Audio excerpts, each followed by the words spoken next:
So Katie Taylor, pages 2 and 3 of the Sunday World. Effectively, there's a new documentary, Katie, coming out in cinemas in October. Ross Whitaker involved. He did the Saviours documentary, and when Ali came to Ireland as well. And do you know, did a brilliant little documentary on surfing last year. Yeah, in the West he did Coast on the Hinch.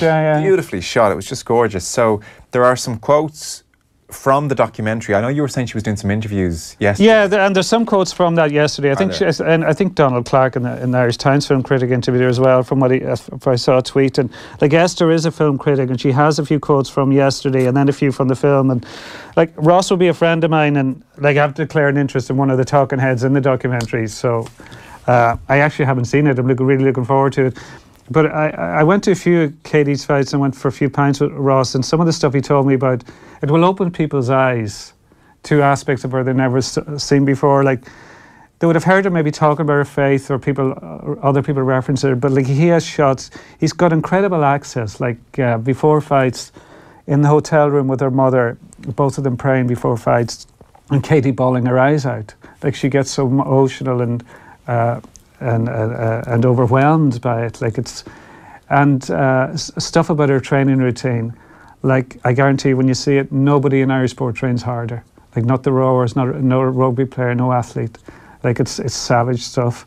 And it, because there is a bit of, I find at times a bit of revisionism with Katie, or not revisionism, but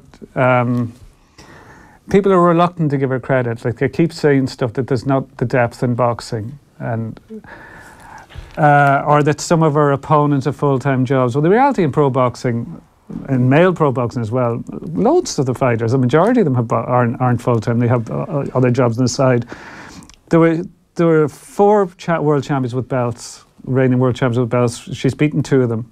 She's taken 2 of the belts. She wants to fight the others, and she will in time. And she's not ducking any fights. Like, I think she's a remarkable person, and I think she's been the biggest game changer ever in Irish sport. Like, literally has changed the sport, because it wouldn't even be an Olympic sport without her. One thing I find interesting, I've asked her about this before, is she a feminist? And she's really reluctant to say she is. And to me, she's the ultimate feminist. Like, in terms of the fight for equality and how she's got what women's boxing to the level it's at. Why do you think she's reluctant to? I don't know. Just doesn't want to go down. I think some people see that as for some reason they think there's a stigma to that label. Yeah. I think some people think that way. I don't think there is in the slightest, but she seems reluctant. I think feminism has a stigma. Do you? Yeah. Okay, you're going to get in trouble now for saying that. No, I think it is. I mean, what way? It can be unfairly so. Yeah. But I think it is. I think it is dismissed as angry, hateful terrain. Yeah. You know? Yeah. Whereas, like, if you look at what feminism is at its core, there's a cartoonish version of it. Yeah, that people like have a particular angry mob, go burn your bras, that kind of, all the cliches. So I think it does have a stigma. Okay, but in this piece now, it's interesting. She does mention. Because she hasn't talked about Pete and the split with Pete. And there's quotes in the film, the first time she'd go training without him, she's driving in by herself and the tears were rolling down her face.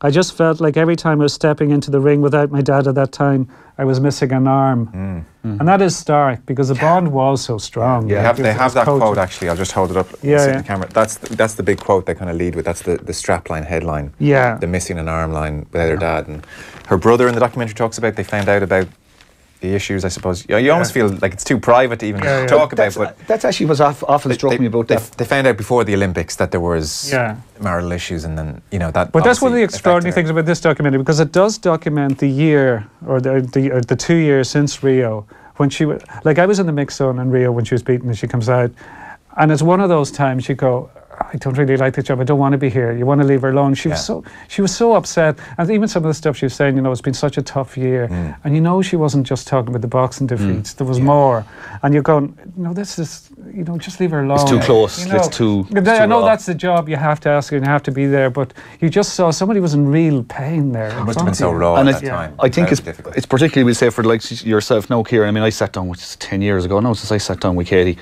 But I can still, it's one of those interviews that kind of sticks in your head. Like, when you get even slightly close to the work that she's doing, and kind of what you can see in her face, in the way she's talking, when you know the work she's doing behind the scenes, as you said there, like, you can't but wish the best for her. So when things kind of go wrong, and particularly profoundly life-changing things go wrong, it's just, as you say, it feels almost intrusive, like to even have to go there. This documentary will do well, won't it?